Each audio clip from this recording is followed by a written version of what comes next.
2, 1. Similar, guys. This is not an interview. It is a post gym chat. Yeah. So my boy BlaQ-Slim, bro, we just hit a chest session. Yo, we hit a live session. We hit a live session. That wasn't a chest session. It was a live session. And after during the session, there's a lot of deeper things that we were chatting about. And I think during the post session as well, when we were chatting, and we just wanted to put certain things down around the session and things that people don't really talk about, because a lot of the gym content that we tend to see is very clean. It's just people's success stories. No? Yeah, the finished product. Yeah, but how did you find the session though? It started off, there's this thing you do, bro. It's like, I don't know what you call it, ego training or... Yeah. Where, and I knew it was gonna happen, right? Yeah. I knew, like, I watched the videos, I knew, like, okay, cool, we're gonna do this. We're gonna start here, right? And I feel like when we started, it was like, alright, cool. We were lifting the bar with dough. I'm like, bruh. So I can't even shoot this content. So it's the third time we trained together with Slim. We did a shoulder session before last year, then we did a leg session, and now we did chest and a little bit of shoulder and arms. And every session has been death. So the warm up for those that are interested in this in the session that we did, it was a chest session. So we started on the incline. Bench, incline bench. So we do 10 reps with just the bar, and then we do 10 dips. And then we do 20 reps with just the bar, and then 20 reps and then 20 dips, and then 30 reps and then 30 dips, and then 40 reps, 40 dips, 50 reps. So just the bar. And what that does, the blood that flows into your chest. By the way, that's the warm up. I'm just gonna put that out there, right? That's the warm up, right? That's the warm up. Like, I suggest you stop now in this video if you're watching it, right? Because what happens after that, bro. What happens after? I couldn't understand why it was a warm up. Like, I understand blood flow. Also, I don't understand like the gym. Do you know what I mean? Like those transitions that you need to do. For me, a warm up is stretch the arm, move this. Do this. That's a stretch. That's stretching, right? And I can bet you 90% of the people watching this, that is stretching. You know what I mean? A little bit of this. And then you know what I mean? It's like when Goku's gonna fight. That's the warm up. That's the warm up. That's the warm up. I was like, yo, bro. Oh, man. So, man, I think a lot of it. We don't understand what we're doing at gym, and Slim and I have had many of these discussions where we think it's about the body, but it's more about the mind, man. Thanks. And when you're warming up like that, you actually realize you're not as deep as you think you are. You're not as strong as you think you are. You're not as conditioned as you think you are, because by the time you finish and the ego and the humbling effects of just the bar, when you start to struggle with just the bar and then warm up, and you're doing dips. And you're like, yo, kulungul. And then you start your first set once you've done. So that's essentially, if you counted 150 reps incline, just the bar, and 150 dips. Then your first set goes. Of which then we add a plate of 10 kgs, 10 kgs, and then we now pyramid down. From the 50. So now we do 40 reps. And then we go 20 kgs, then we do 30. Then we go 30 kgs, 30 kgs, then we do 20. Then we go 40 kgs, 40 kgs, then we do 10. And then we go 50, 50, then we do 5. So by the time you get to, let's say, 30 or 20 reps on the way down, there's no more ego. Whatever you thought, if you thought people were watching you at gym, if you thought that people cared about your life, it's done by then. I think when I was doing the 40, I blacked out at some point. I remember you guys were speaking about the next one, right? And you're like, I'm so worried about the next one. In my mind, I can't help but think, bro, why is he here? Because it's supposed to be helping me. Why are you talking about the next set? I'm here dying, bro. I'm dying. So BlaQ-Slim, you guys. So we're training with Amanda. Shout out to Amanda. She's behind the camera, by the way. So it also shows that when you're training and you're training with a female, you must understand it plays differently in your ego. Because now you also don't want to be outdone. And you don't want to show vulnerability. You know. So when we're still warming up, you're like, nah, fuck that. She's looking. You know, I'm a man. She can see me. On the way down. I said, fuck the live, fuck the camera, fuck everybody, fuck the aircon in this gym. Somebody gotta write a petition. I was fuck, man. Yo, can I ask this though? What do you think from today's session at least? What would you say was your biggest lesson for yourself? In the session, what was your biggest lesson? 1, to not drink till 2 o'clock in the morning.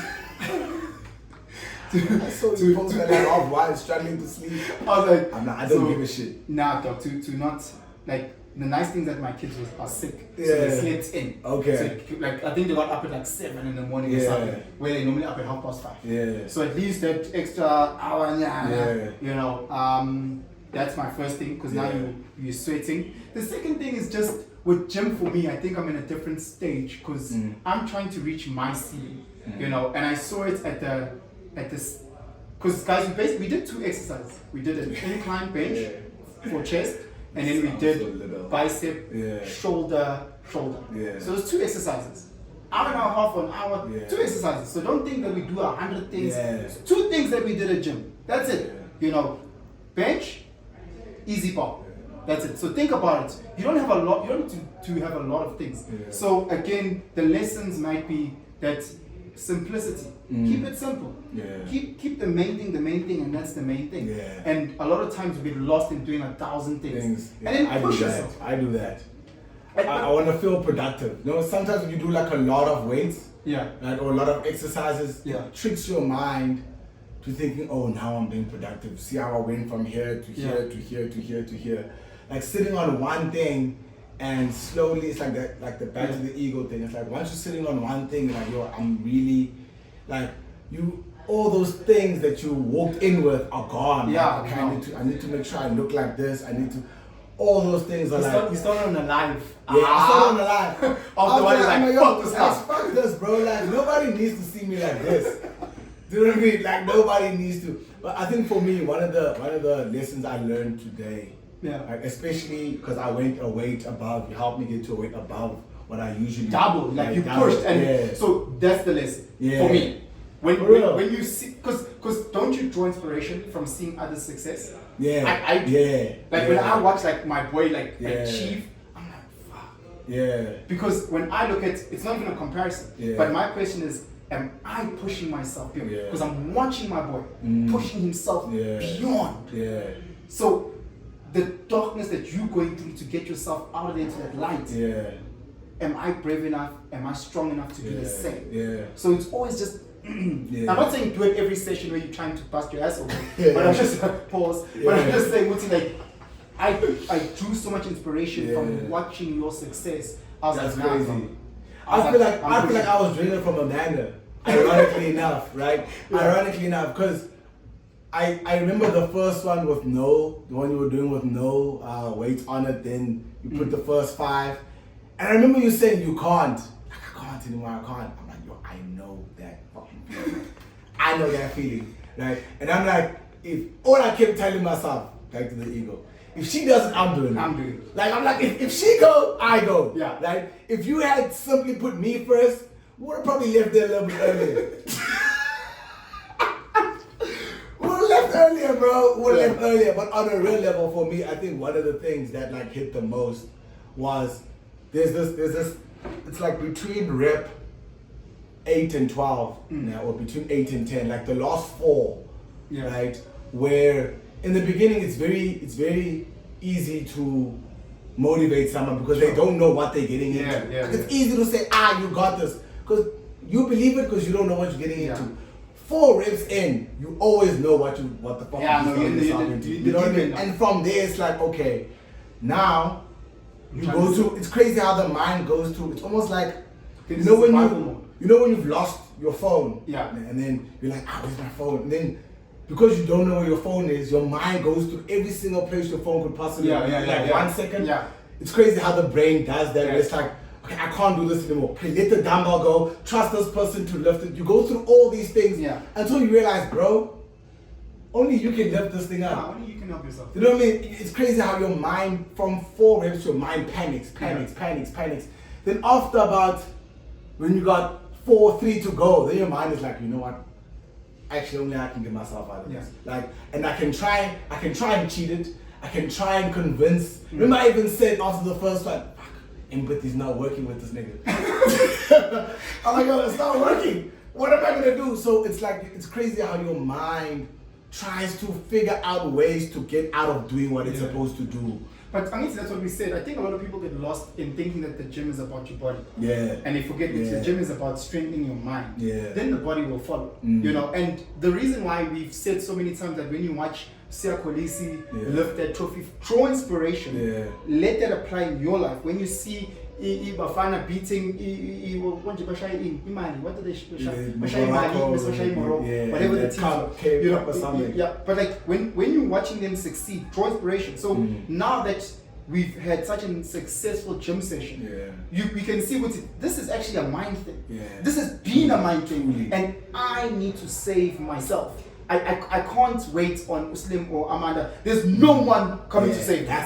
There's no one coming to save me. That's the nugget for me. So you check your bank account and you broke. Ain't no fucking person is coming to save you. You stuck on the highway with your tire flat.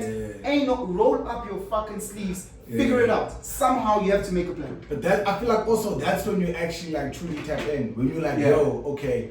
When you accept. When you accept that, like, okay, cool. There is no other way. I try to lift with the one arm. I try to hope that this fucking person sees the desperation in my eyes. When you do this, I'm trying to cheat it. That grip doesn't come. Let's go again. So there's all. Then once you accept, that's what I learned from after rep 8. It's like, right after you accept it, like, bro, there is no other way. Right?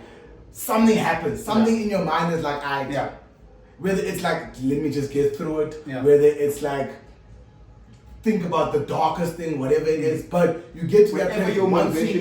Once you accept, it's like, okay, cool. Go deeper. Because I'm here, which is them, bro, go lower. Go lower. I'm like, fuck. And then you try to go lower and you're like, shit. Let's go. And you're thinking, what's this shit? Again, how am I applying this in my life? How am I applying this in my business? How am I applying it in my family? Whatever the challenge that we're facing, because we can't chat forever, don't give up that space. But like, whatever challenge that I'm facing in my life, what's wrong? My arms are sore. Oh, Your arms are sore. Whatever challenge that you face in your life, Yeah. I need to go deeper and then pull myself out of it and make sure, you know. Yeah. But yeah, man, Slim. Thank you for that session, though, man. Thank you so much. I hope we do it again. You know, and I hope we do this it is again. a cool set, though. I'm gonna come and do some Thank recordings you. here, bro. Thank you. Guys, Thank make you. sure that you always just come to Amp. You've got your boy Slim who runs the show. Shout out to the guys that are here. It's a Saturday and guys, we're spank. So when I'm just mind you, you're sitting at home, God knows what you're doing, but guys here are making bank. They woke up, went to gym, back onto the hustle. 100%. And it is what it is. So motivate yourself, push yourself, and tell the guys, like, share, subscribe. Boom. Slim, where can they find you? Instagram, TikTok, all social media platforms, BLAQ_SRIM. He also runs, on top of running Amped, he also runs his own coffee stand here. The most amazing coffee. Thank you, man. Black Earth, ne? Yeah. Guys, hit it up. Come to Newtown. Support quality business. We're not saying support black, no. Come support quality. Thank you, bro. No, man, thanks so much for the session, man. Easy, Thanks, brother. Amanda. Thank you so much. Out. Shout out.